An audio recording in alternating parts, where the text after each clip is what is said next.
17 years in consulting experience, specializing in technical due diligence, mine optimization, mining strategy selection, project management, and providing solutions to unique and or complex mining problems, including a number of studies in in-pit crushing, conveying, and trolley assist. He is supported by a PhD in mine optimization. He has been involved in studies in all the continents except for Antarctica. I think that's, let me just go the other way around. Of course, across commodities, including precious metals, base metals, industrial minerals, and iron ore.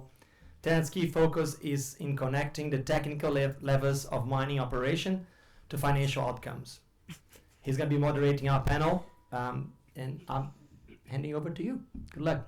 Great, thanks Bruno. I should have made that introduction shorter for you. But hi everyone, great to be here to moderate this panel session on mine electrification and its impact on strategic mine planning, to tie into the theme of this symposium. As John highlighted in his talk today, decarbonisation is a big theme in the industry at the moment. And once people have got through converting to lower emissions renewable power, mine electrification is the obvious next step to take it to take that into the mine. And at its core, electrification in mining is about replacing the diesel that's consumed in the mining process, which is mostly from truck haulage using traditional equipment, and replacing it with alternate sources of power. And this can be done with a whole bunch of different technologies, some of which have been around and implemented for decades. They're nothing new, but I guess getting reevaluated and perhaps increased in interest now. And some other technologies that are really emerging and evolving, and we're all learning about all the time. So the key ones that we're going to talk about today, we're going to look in for open pit. We're going to be talking in pit crushing and conveying, trolley assist, and battery electric vehicles. Gosh, I'll probably say that a few times wrong. And for underground, we're largely talking about battery electric vehicles, conveying, shaft hoisting, etc. And in discussing these technologies, we're going to focusing on the infrastructure, equipment, and planning impacts that these electrification technologies have. And they're all a bit different. So they all get applied to different situations for different mines for different purposes. And we're hopeful that with the panel here, that maybe out of this is, because it's something that we're all learning about a bit, right? Because it's changing the way that we plan, and sometimes the way we need to think about planning. So I'm hoping that some of the insights that we get out of this panel session, you might be able to go away and change the way a little bit about what how you do your planning going forward.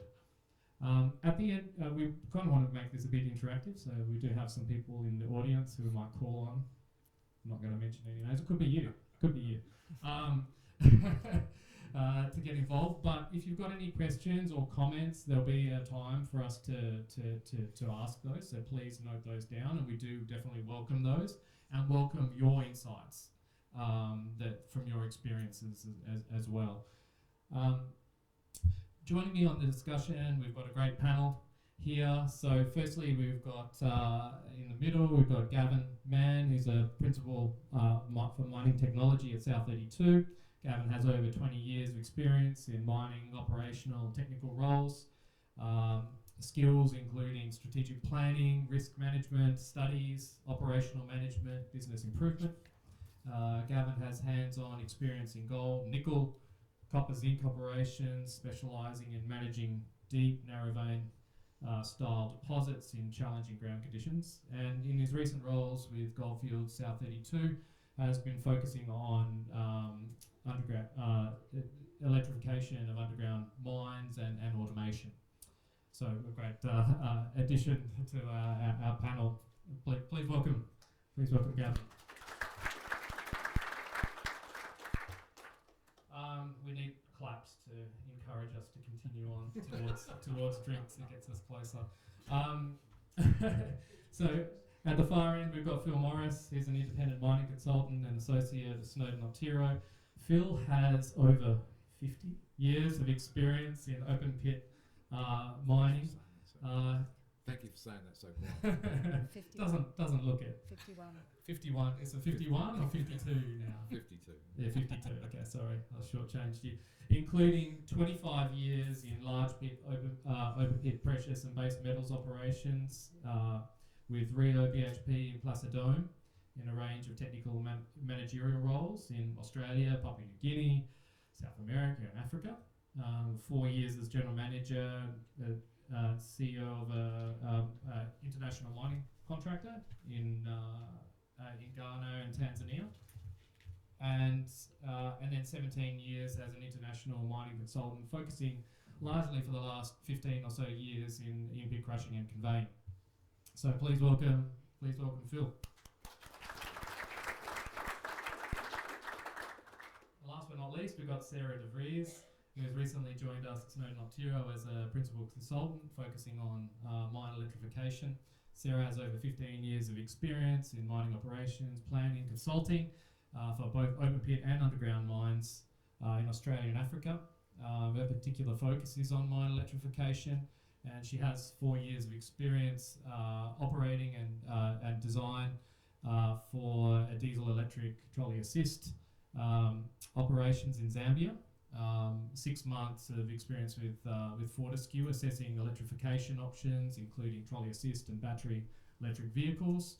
And most recently, she was involved in the Cosmos underground electrification study for IGO, assessing technical and financial feasibility of converting the Cosmos mine plan from diesel to battery electric, in addition to a couple of Julian and Robin and maybe others who were involved in that study also. So please welcome Sarah.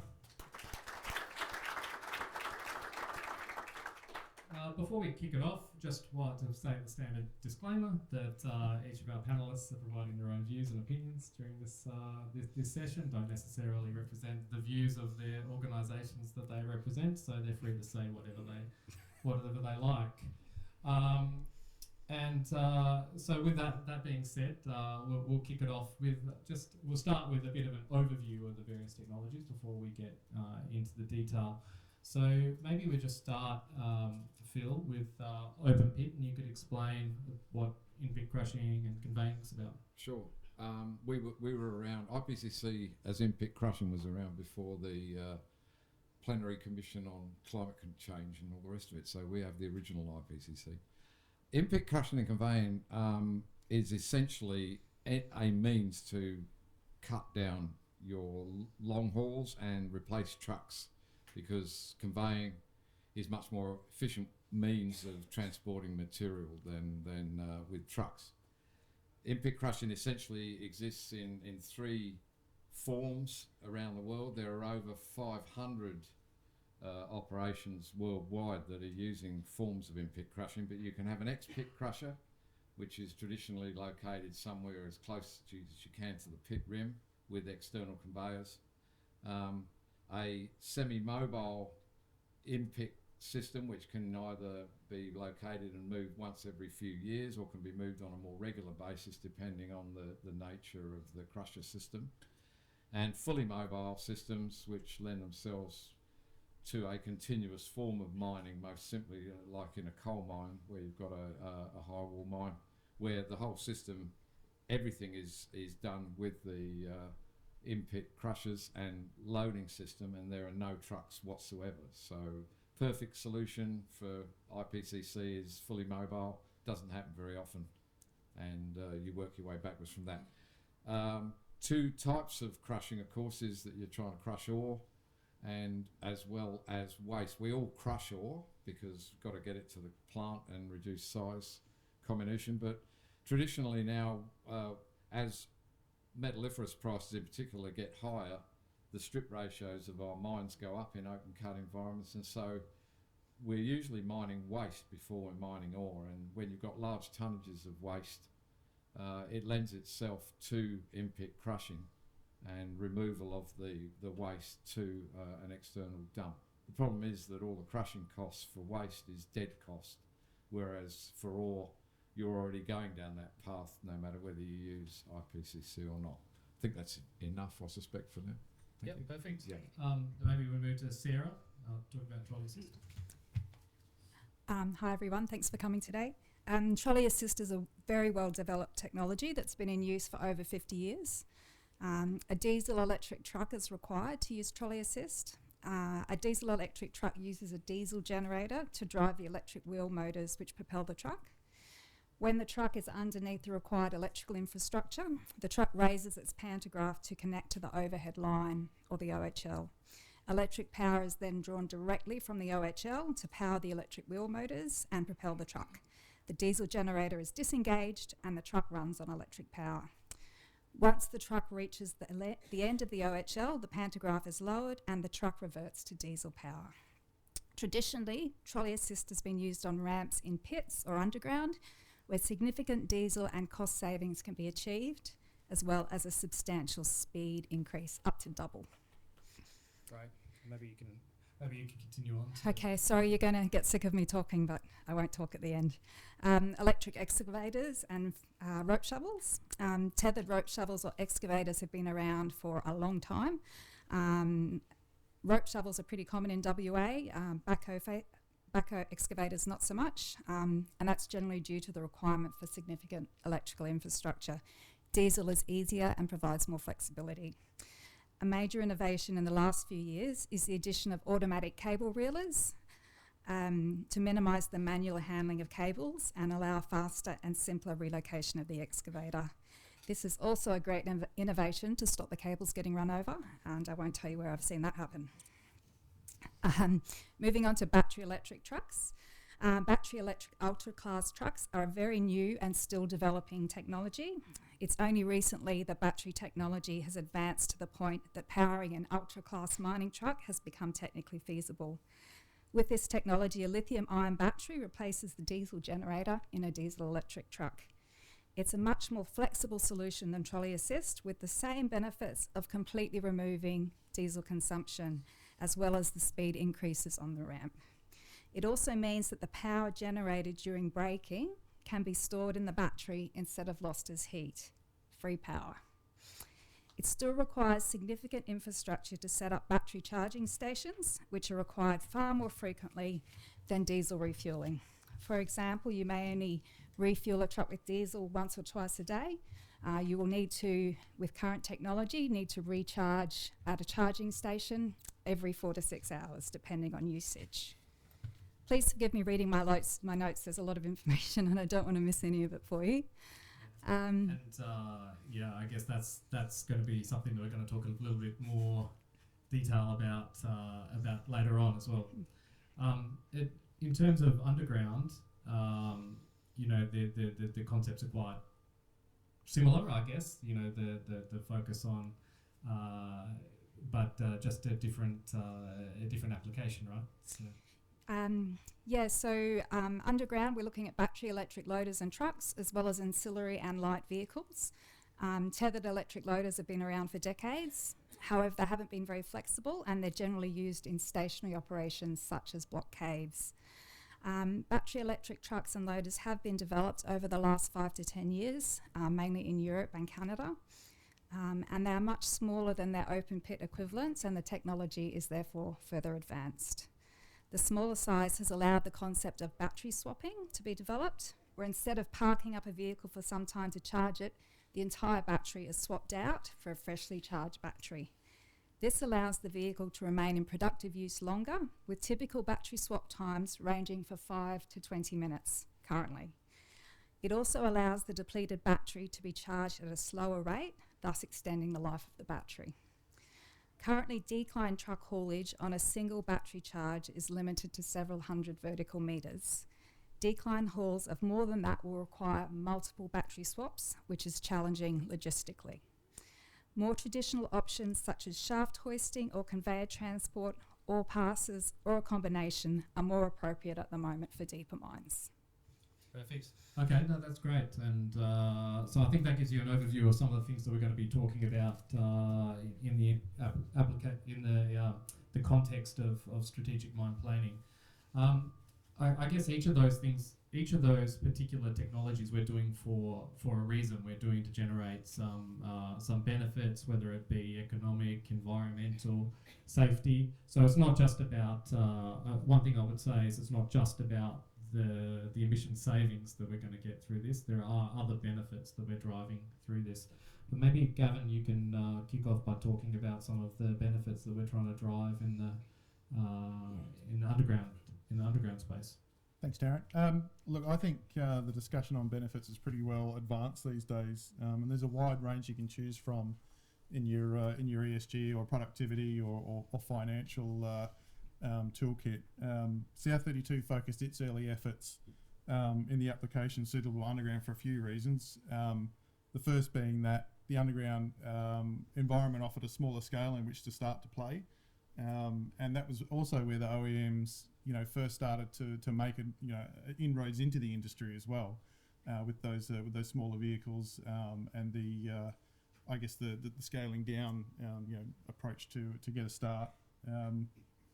We also have signed, I think, as a lot of companies in our tier group have, to the ICMM, so the Cleaner, Safer Vehicle Industry Initiative.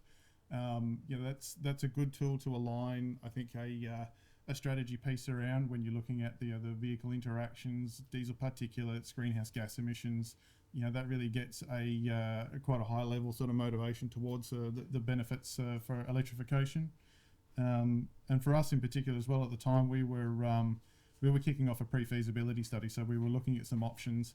It gave us a chance to participate with some of our like-minded peers and colleagues through the Electric Mine Consortium and get access to other trials that were happening within the Australian market, which was really useful in terms of sharing those learnings of adoption, risk, hazards. That's I guess our next step in terms of what do we do with that range of benefits that are on offer is trying to narrow them down to the 2 or 3 that create that sense of purpose and get that commitment to delivering the vehicles at scale, moving beyond the trial. Great, and I guess some of those benefits that we're that we're looking for, maybe could you touch a bit on the ventilation benefits that we get? Yep, I can talk about that for you. So there are some pretty clear-cut economic arguments for using battery electric vehicles underground. Diesel generation is only about 30% efficient, and a substantial amount of energy is lost as heat. By removing diesel from the underground environment, we can dramatically reduce the heat generated underground and hence the cooling requirements of the mine. So we've got a substantial potential ventilation and cooling saving that we can find there. Additionally, by removing diesel from underground, we can remove diesel particulate matter as well, which creates a much healthier environment for our workforce. And we also reduce the diesel dilution airflow requirements, reducing our primary and secondary airflow, as I mentioned previously. So these both result in significant energy and cost savings. There are other ESG benefits as well, such as removing noise and vibration from the vehicles that we operate underground. This results in a safer environment, particularly for tasks where communication is difficult due to noise. Excellent. And maybe we can move to open pit. And Phil, you want to talk about IPCC? Certainly, yeah. Clearly, as we said at the outset, it's all about trying to cut down truck numbers. Over 15 years and 40 studies, I think the average saving of trucks varies between 25 and 50% is what you typically may achieve in a study. Obviously, if you went fully mobile like S11D in Brazil, technically you can remove all the trucks, but it's a pretty major challenge to remove everything. You're going to save, obviously, for every truck you've probably got 6 people you're going to save, 4 as a minimum for operators, or 2 for maintenance. So it's maintenance savings as well as operating savings. So if you've got autonomous trucks, it doesn't negate IPCC.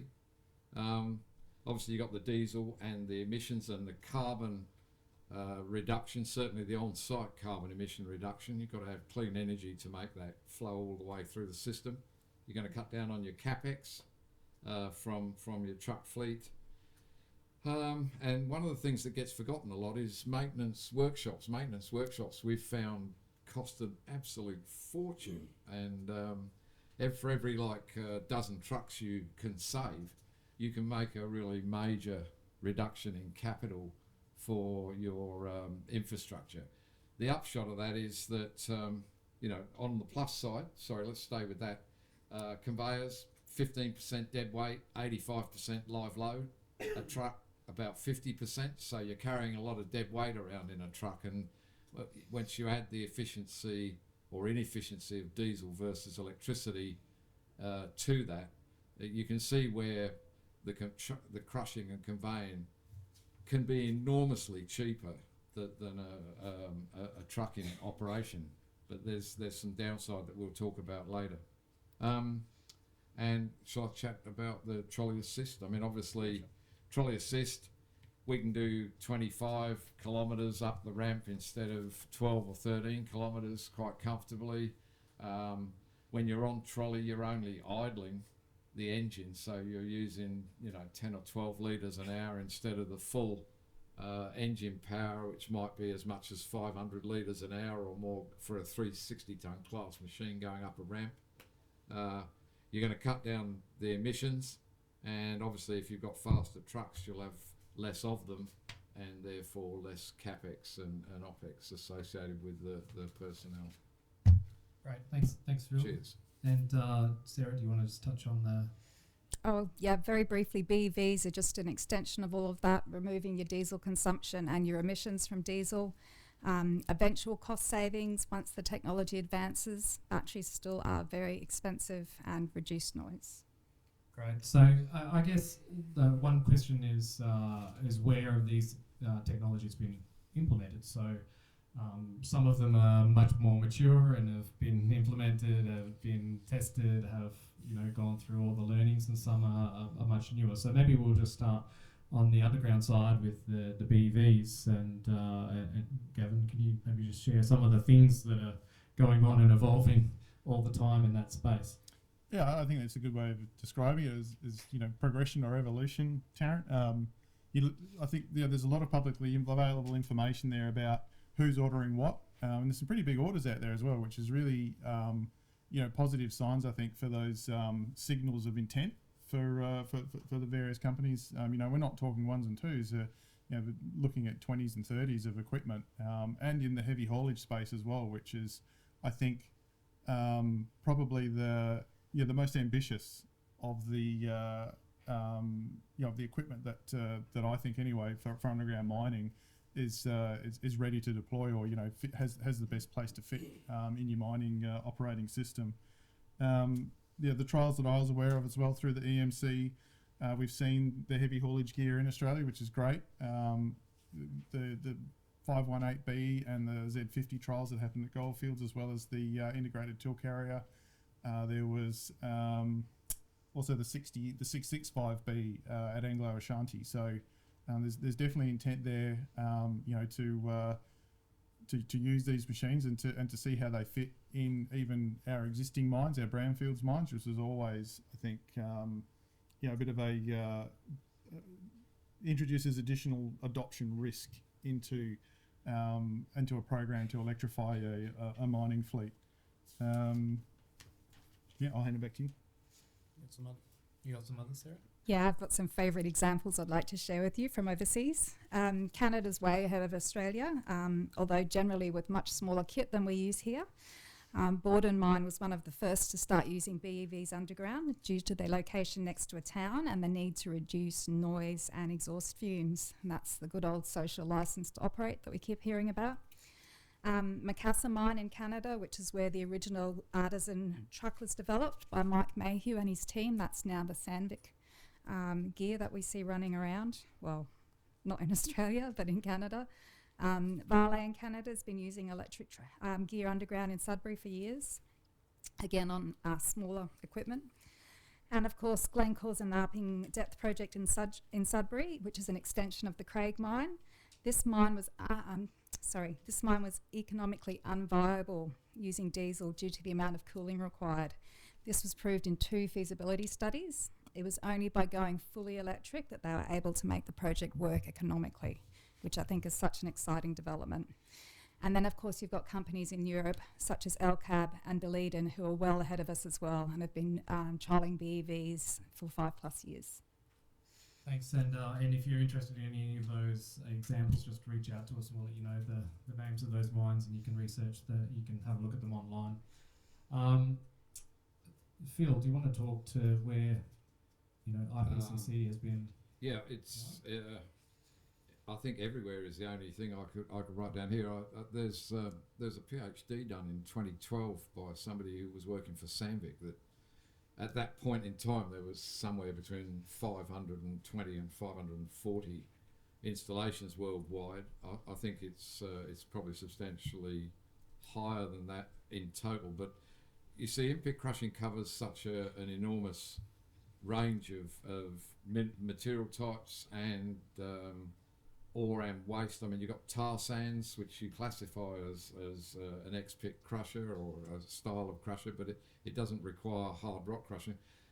Just out of interest, the first in-pit crusher in Australia was at Mount Newman, and that was installed in the 1980s as a fully mobile unit crushing waste, and it failed. But that's a part of the problem, and something that is worth always mentioning other than numbers is that if you're going to use in-pit crushing and conveying, you've got to change the way that you do your mine planning, and it requires a paradigm change from people who like to rely on having stockpiles and poor planning to get them out of trouble. You can't do that when you're using in-pit crushing, I'm afraid. Unfortunately, even if you're mining waste, it's got to be mined in sequence. If it's in front of you, it's got to go. So, but there's endless numbers here. You've got Kanshansi, Sino Iron here in Australia has got ore crushing. There's something like 80, I gather, at the present time in Turkey alone. I know there's plenty in Germany in coal. So just about all rock types, everything from 50 megapascal or lower right up to 300, 400 MPa. But obviously once you get above 100, you've got to use gyratory crushers. So that starts to affect the capital quite dramatically. Great. That's, I mean, everybody crushes and conveys, right? So it's a matter of just how close you bring it. So, and Sarah, maybe you can touch on the trolley assist examples, which is a shorter list of implementations. Yes, it is. Trolley assist has traditionally been used in Africa where there's cheap power. For example, Session in South Africa and Nchanga in Zambia. This is in the 1980s I'm talking about. In the 2010s, there were several mines in Zambia using trolley assist, Lumwana, Kansanshi and Sentinel mines. Kansanshi and Sentinel are both still using trolley assist. Lumwana are looking at starting it up again as part of this super pit expansion. Cobra Panama also was using trolley assist until that mine was shut down about a year ago. In the last 5 years or so, trolley assist has gained popularity as a means to reduce carbon emissions. You've got people like Boliden, their ITIC and Kavitsa mines, as well as Copper Mountain in Canada, have all trialled and implemented trolley assist on ramps up out of the pit or up to the waste dump. So trolley assist has really regained popularity in the last 5 or so years for a different reason that it was invented in the first place. Battery electric trucks are still very much at the prototype stage. Fortescue have been testing their battery-powered Liebherr truck in the Pilbara, and Caterpillar are now testing their early learner BEV prototypes with BHP in the Pilbara and with Newmont at Cripple Creek and Victor in the US. Both of these models will utilise static charging, where the truck will need to be plugged in frequently to recharge the battery. Trolley assist is now being considered as a means to not only power diesel electric trucks, but also as a means of dynamically charging battery electric trucks. There are several other dynamic charging systems being developed as well, which is similar to trolley assist, but with reduced and more flexible infrastructure requirements. For example, Blue Vein, Caterpillar and Liebherr all have prototypes coming onto the market, and we'll talk a bit more about that later. Yeah, it's really interesting how technology from 30 or 40 years ago is being repurposed to help, I guess, solve the technical problems that we've got, or challenges that we've got in another area. So that's where they are applied. I guess if we could then maybe condense it down to the, I guess, they're applied to different situations, right? So it's the technology, it doesn't work for all mines, and we need to figure out where it would be most appropriate. So maybe we can just step through each of those and talk to what types of mines or what geometries or whatever would suit the implementation of those technologies. So maybe Phil, do you want to kick it off? Sure. Couple of golden rules. I suppose it's wonderful if you've got a great low power cost wins all the time. So anything where you've got to generate your own power on site by whatever means, if you can't compete with the 4 cents Canadian for hydro that you can get in northern Canada, it's never quite as good. Numbers should always look good with low power costs. You're looking for mines for in-pit crushing that generally have high volumetric movement, high tonnages on an annual basis, or waste, doesn't matter. A lot of material needs to go to the same point, so either the ore needs to be going to a crusher or you're heading for a substantial waste dump where you can use spreader technology that gives you very, very low costs of deposition of your waste material rather than having to build it in little layers. So all the costs with IPCC comes at the decommissioning end of things where you had to flatten the slopes off, but you can traditionally dump very high dumps with an in-pit crushing system. You don't want complexity of material types. If you've got an ore body that's got 4 or 5 types of material that you've got to blend, or you've got a mix of waste that require encapsulation, all of that, making donuts and things like that for your waste dumps gets difficult when you want in-pit crushing. We like to keep it simple as much as possible. It lends itself to anywhere that has got not more than 3 or 4 material types if possible, and long haulage distances obviously is the only other criteria that you're looking for, because haulage distance equals truck numbers equals people and carbon emissions. So trolley assist is probably much of a muchness in that you're looking for deep mines, but I think there's an issue really with the amount of trucks that you can put onto a single line because of the substation size. So I don't know whether we're going to discuss that separately, but I know that's always been an issue. Every time we seem to get a good run at a trolley, we need 8 or 10 trucks on the line, and it's like, whoops, where are we going to get the power from? So we did do it at Consanchi. We got 8 trucks on one line. You got 8 trucks. Yeah, but Okay. we had double the But electrical so long as infrastructure. the mill wasn't running at the time. As long Okay. as Sentinel was having commissioning problems. Okay. Yeah. You can't really handle tight radii very effectively on switchbacks and things. I mean, some few mines have done it, but generally you want large radius curves, or you want straight runs as much as you can. So that affects your mine planning. And I think last but not least, you want your rolling resistance to be absolutely minimal. So you've got to maintain your roads to make them smooth, and good tyre life also goes with reducing power consumption for trolley. Battery vehicles, is one of you want to talk to that? Or I mean, obviously, the only thing I can say is laden downhill hauls.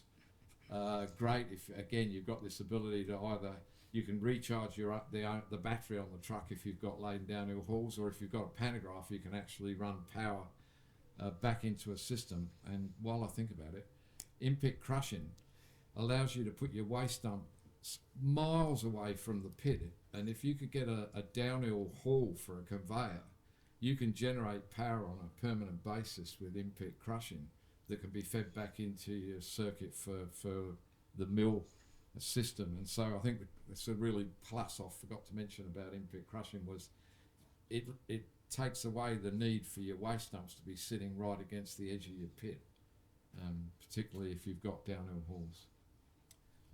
Perfect. Thanks. Gavin, maybe you could talk a little to the underground.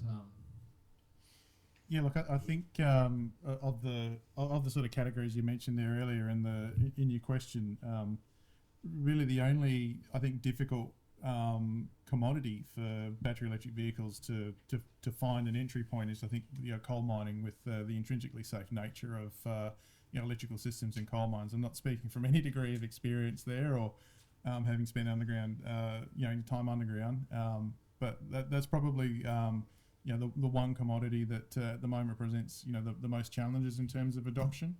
I think we've already mentioned here, just in terms of from a pure payback point of view, being able to have a vehicle that carries its load downhill is obviously a big benefit for regeneration. That's a shortcut to charging while you're driving. It's a great advantage that you can build in. And Phil mentioned the rolling resistance piece. There's just subtle little things you can do there just to help take the load off the engine. So even 1 in 100, 1 in 50, just running it where the vehicle is going to be loaded makes a big difference in terms of that battery life and how that vehicle is going to perform in your mine. LHDs, I think, again, we've talked about how we think those are probably the most likely first point of or scalability within a mine. That we've already had electric LHDs in our mines, and as Sarah mentioned, there's probably 1,000 foremen out there with that still have nightmares about running over cables and disrupting production. So if you could wave a magic wand and remove the cable and have the machine run, they'd take that in a heartbeat, right? As long as you can figure out how to get the efficient swapping of the energy source for the machine. I've seen them in operation. The way they attack a muck pile is incredible. They're well worth, I think, the deliberate thought for the implementation in order to get the best out of them. Other battery electric vehicles, I think, that are particularly for underground mining. Again, speaking from working in tunnels all my life, shotcrete sprayers, charge up, all of those ancillary machines, ITs. Just the environment that I think is inherent with working those machines. Electrification is definitely a pathway to making that job a lot more worker orientated or worker friendly. I think that's another one. And then light vehicles, that everyone kind of blinks at and goes, why should we roll out a fleet of light vehicles? I've already got a bunch of cars that can do whatever I need them to do. They're a low cost, low risk point of entry. They're non-production, but they represent the same degree of hazard and adoption and risk that a full-size electric vehicle would take. So if you want to go and roll out your full heavy diesel fleet as a first pass, be my guest. I highly recommend you pick something like a light vehicle to go and play with it first and see how your mining system, your mining procurement, all of the risk process accepts that change and scale up from there. That's been one of the big learnings I think we've had in the last sort of year, 18 months. Do you think it's fair to say that electrification of underground mines in general has a much broader application to a greater percentage of underground mines than like open pit, which is, I guess, these technologies are generally more focused on larger scale operations? Would that be fair to say? I think it's just solving for it, right? Like the electrification initially suits smaller equipment. That's where underground mining is. Like, we don't have ultra class 300-ton trucks driving around underground. That's a big problem to solve for. And some of the technology that they're talking about in terms of mega fast chargers, how they're going to reticulate the energy around site. That's quite eye-opening to see, or to start to understand how that will look in the future. I think for the underground market, it's the perfect size fleet. Even a lot of the road-going vehicles, are easy to learn from. The Volvo trucks and whatnot that they're bringing into to surface haulage. There's a lot of similarities in that scale to what we use underground. And so, I guess in terms of battery electric vehicles for open pit, one of the challenges we've got is the time. So if you were planning like an underground mine now, you might be able to consider this. Is actively being considered as part of the study, whereas for an open pit, the technology might just be, a few years ahead, depending on when you're looking to implement. Is that fair? Yeah, that's absolutely right. There are only two main underground OEMs at the moment with battery electric gear. That's Sandvik and Epiroc. They do still have quite long lead times for battery electric gear for underground. We're looking at anywhere from 18 to 24 months at the moment, if they show up when they're meant to. But they are at least out there and they are being used, and obviously production capabilities are being ramped up as we speak. I think I read somewhere that 15% of Sandvik's order book last year was battery electric, which is a pretty impressive number. Open pit obviously is at the prototype stage. There are prototypes being tested in multiple places in Australia and around the world, but we're looking at about another 5 years, I believe, until they will be commercially available to everybody, not just the big guys who are getting to play with them at the moment.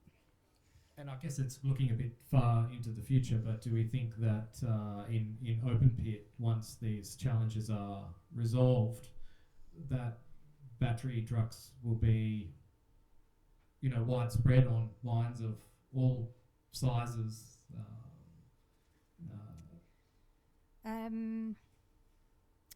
I think they're going to have to be. I mean, diesel is a huge cost, and it's a huge proportion of carbon emissions for open cut mines. It's not probably as important for underground.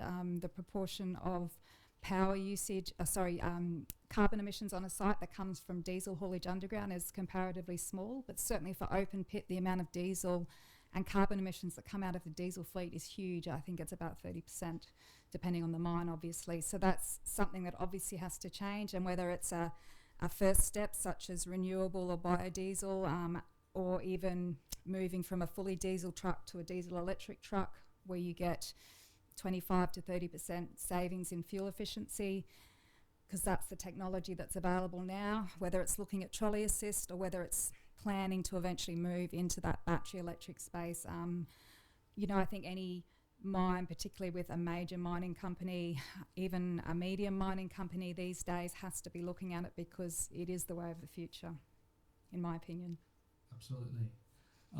And so I think, like, if we look at the types of mines that would suit these technologies, and I think it's fairly broad in the battery space, generally speaking, but much more specific in terms of IPCC and trolley assist. I mean, it's the opposite. So if we're talking about mines that it doesn't work for, if you've got low production, if you've got a high power cost, and particularly for IPCC, Phil mentioned that if you've got complex material types, so that could be if you need to blend ore, right?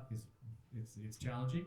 And if you've got waste, if you've got complex waste management, acid forming materials and whatever, it's difficult to manage, and that might be a thing that excludes it from being considered. And particularly for fully mobile IPCC, I mean, great in theory. In practice, you can never quite get the shapes that you want to make it work as a fully mobile system. At least not we haven't seen so far. So I guess from our experience with IPCC, I mean, it'd take a perfect situation, I think, for fully mobile IPCC to be really a viable option, and you're probably much better off considering semi-mobile or permanent crusher installations in smartly located places to make that work. Is that fair? Yeah, I agree with that, but there are a couple of things that are a real hindrance when you do a lot of these studies. Internal discount rates, or whatever you want to call them, internal rates of return and things of that nature, continue to astound me, I think, when I come across studies. And 15% internal rate of return, it's very hard to ever put anything that you want, because the capital investment for in-pit crushing is always high up front, and the savings are then quite rapid, but without big tonnage and without a realistic discount rate, it's very hard. I mean, I can tell you right now, if any of your companies wanted to look at in-pit crushing, if they've got a 15% discount rate, if you're not going to get recovery of it in 3 years, nobody will ever do it. And so I hate to say it, but that's a fatal flaw in my regard, is that you've got to be realistic about how you discount money looking forward. Yeah, it's a real challenge, because when you think about implementing one of these systems that reduces your cost, if we put aside the emissions, the need for the emission savings and things like that, when you're looking at something that just saves you cost on $1 per BCM and is not selling more iron ore at $120 a ton, it makes it pretty hard to make a 15% discount rate work, right? I think you can get more than 15. It's just what there is, the overall value looks like against your initial capex. Yeah. Which is a good lead on to talking about some of the equipment and infrastructure requirements of these technologies, because generally speaking here, relative to a standard operation, we're talking about more capital for which we get benefits from over time. So there are investments in their own right, whether some companies choose to assess them in that way or they just choose that they're going to put them in place. That's one thing, but if you actually looked at it in isolation, there is an investment that needs to be made, and savings that get generated over time. So maybe Phil, you could just talk quickly to some of the infrastructure and equipment requirements that drive capex. I think is probably so. Clearly, the equipment in its own right, the crushers. Conveyors aren't always the most expensive item, but spreaders and distributed systems and ring mains, you've always got a typical in-pit crushing power requirement can be as low as 10, but as much as 50, 60, 70 megawatts. And it's not that easy sometimes to be able to reticulate that without some significant cost.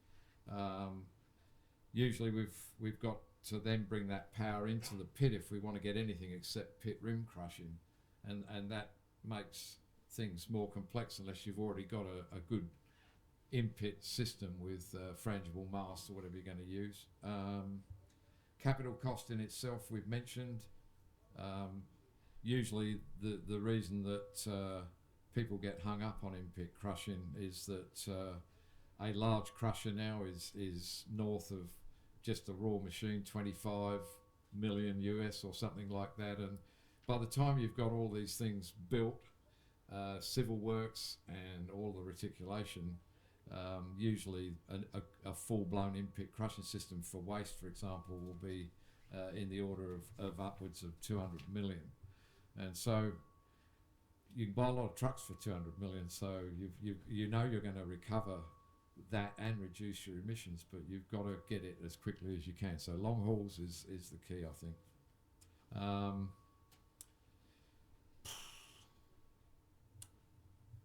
I think let's keep it short. That's enough. I mean, I've covered several of the points earlier on. I think it goes without saying that your problems are always related to upfront expenditure within pit crushing systems. Yeah, I think the one of the considerations, I guess, in terms of the trucks is that of all these technologies for in-pit crushing and conveying, you can generally use any type of truck, right? Which gives you a bit of flexibility, particularly when it comes to retrofitting to existing operations. And I guess whenever you think about the capex for IPCC, I mean, particularly if you could time it for when you're doing a fleet expansion or buying new equipment, you can use that to offset the capex that you've got to spend. Yeah, perhaps on the point you've raised is we should think about IPCC at the greenfield stage, not so much at brownfields. It's harder to retrofit IPCC into into a mine, but if you've got a clean sheet of paper and you can organise your mine planning to suit the in-pit crushing installations and optimise it from up front, that's the way that you can really make the best inroads.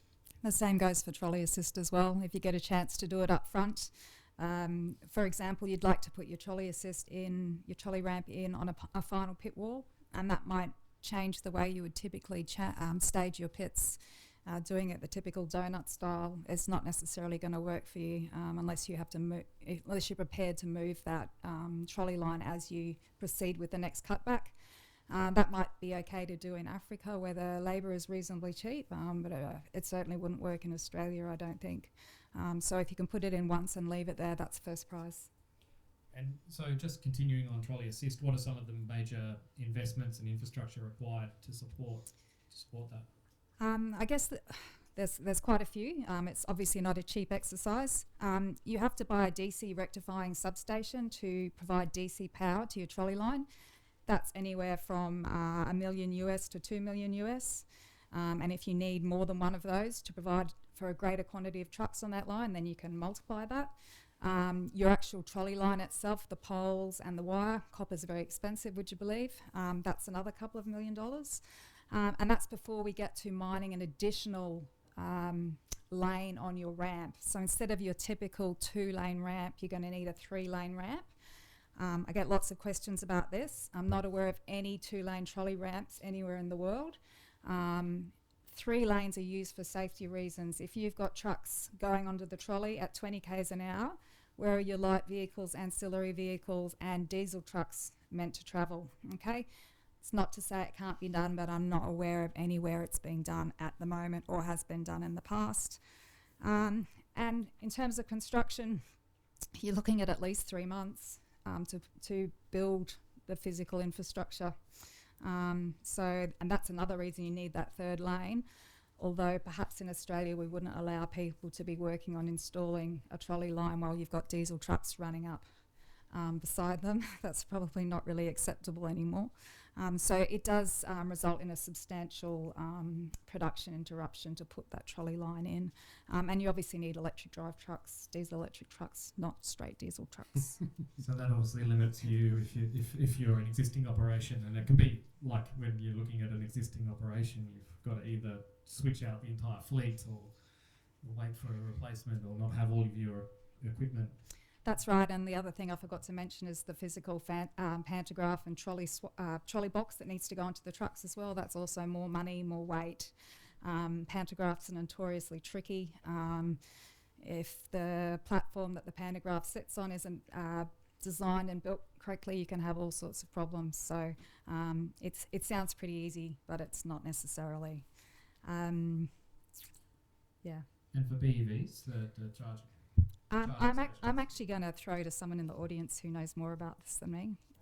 Cam Sharp from Caterpillar is kindly going to step in and give us some on-the-ground updates on what's happening up in the Pilbara. Certainly, okay. Phil, to start with, I'm not so sure about your statement about trucks being removed from mining. I think there'll always be a place for trucks. And Sarah, the part you mentioned about the underground mining equipment, I forget the name of the companies you mentioned, but Caterpillar also have a battery electric underground loader called the R1700. So. Yes, unfortunately it's not quite as big as the ones we like to use here in Australia. Right, We're holding our breath for that. Yes, right. Well, I just wanted to talk a little about what we're doing in this space, and we've got 2 battery electric 793 class trucks in West Australia now. Going up into trials in the Pilbara with Rio Tinto and BHP. We're co-developing a lot of these battery electric machines with a group of companies called our early learners. That consists of Rio Tinto, BHP, Newmont, Valley, Tech Resources and Freeport on the 793 class trucks. And then Albemarle, CRH and Novamondi Graphite on a truck between 70 to 100 tonnes. We've got trials happening in various locations around the globe with some of these clients in hot conditions, cold conditions, wet underfoot. So we're looking to conduct trials in a range of different climatic conditions. We've developed a solution much like the trolley type system called our Dynamic Energy Transfer Rail. So these vehicles will be charging while moving during the trial assessments that are starting to take place now. This particular system you can install a kilometre of it in 2 days' time. It's very easy to move. We've been conducting a lot of trials and we've developed equipment to be able to make sure it's as flexible as possible and can be moved in a shorter time period as possible.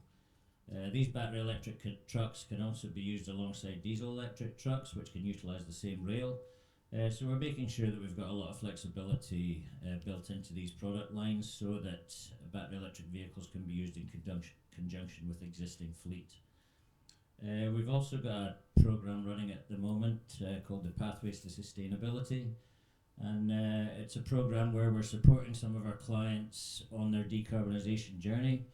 And we're not ramming battery electric trucks down everybody's throat. You know, if a mine's running from a grid connection from a big coal plant next door, going down the battery electric truck path's probably the worst route they could take. So we're looking at a bit efficiencies with existing fleet and also looking at alternative fuel types alongside some mines that really lend themselves to battery electric vehicles, dependent on the cleanliness of the grid connection or what their electric power consumption looks like. If you were to go down the battery electric truck path, it's potentially, you know, as a rule of thumb, we say it's approximately 50% more power required. It's probably going to be quite difficult to reach out to an electricity provider and say, instead of requiring 30 megawatts, I now need 60. You know, a lot of electricity networks around the globe are quite constrained, so there may be supplementary power systems being built alongside grid connections, behind the meter, large scale renewables as an example. But it's an exciting space, you know, like I see a huge amount of potential. Yes, there's a lot of upfront cost associated, but you've got to remember the OPEX costs that are associated with existing trucks. And, you know, people say, well, batteries are expensive. Well, so is pouring fuel into them 3 times a day, you know, or however many times it may be. You know, most likely these trucks are going to be autonomous because the amount of data set points that are required to be evaluated to determine how these trucks are charging and maintaining a reasonable state of charge is quite critical. But you remove the driver error, the driver fatigue, you know, having to stop for lunch and toilet breaks. Yeah, I see a huge amount of potential, reduced maintenance, and these vehicles can potentially be running 24/7. So the productivity aspects are quite attractive, I would say, moving forward. It changes it from a light capex, heavy opex play to a probably heavy capex, lighter opex play. So there's going to be various contracting models that are probably required to be looked at. But yeah, I see a huge amount of potential. Obviously early stage, but yeah, I think over the next 10 years it's going to be quite exciting. Sorry, before you go, Cam, can you tell us a bit more about the infrastructure that you've had to put in to support electric trucks? Yeah, when you start looking at what it does to a load profile on a mine site, it becomes very spiky, which is not very attractive when you look at conventional power generation, because you potentially have to run it with a lot of spinning reserve. You know, you'd have to be running turbines, generator sets quite inefficiently. So it's really going to lend itself to large-scale energy storage or distributed energy storage to allow those peaks to be smoothed out, to allow whatever type of generation it is to be run more efficiently.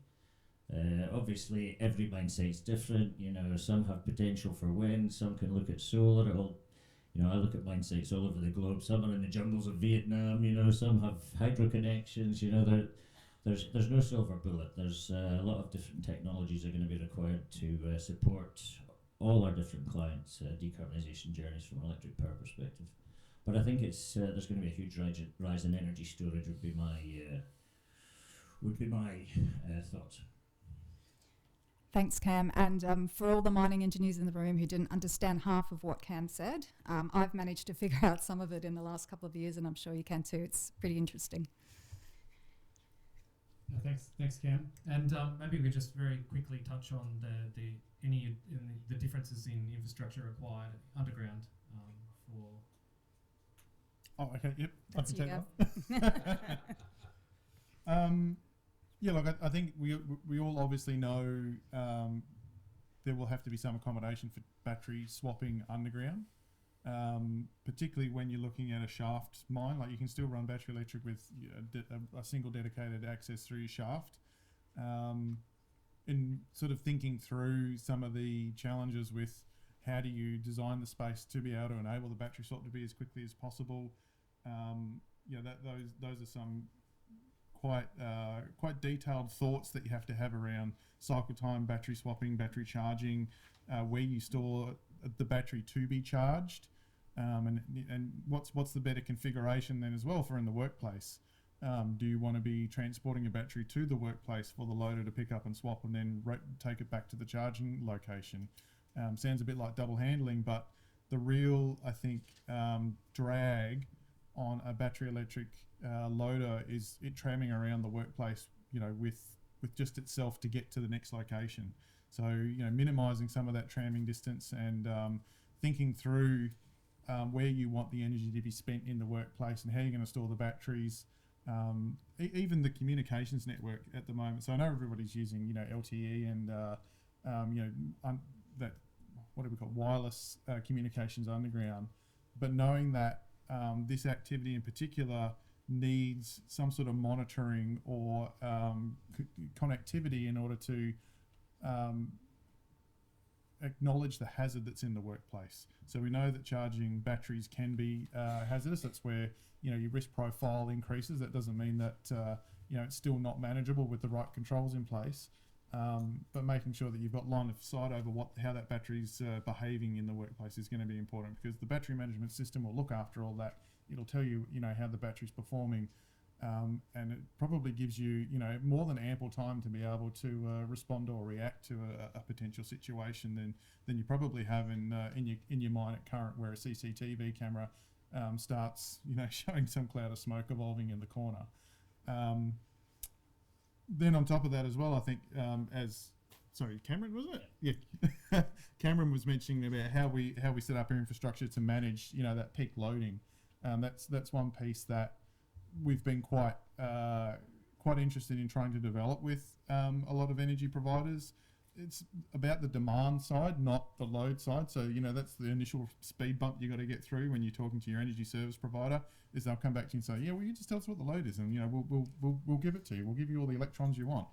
But what you want is something that manages that load demand side so that you can get back to that nice, flat, even power requirement, either, however you want to call it, for the infrastructure on the surface to be to be operating at optimum. We've gotten really good at that, over the last, 30, 40, 50 years in mining. That set point for power requirement is we've done really well at, and now we're disrupting that by bringing in a bunch of gear that, we have to set our mind to be productive. So that means that the electrons have to be available when we need them.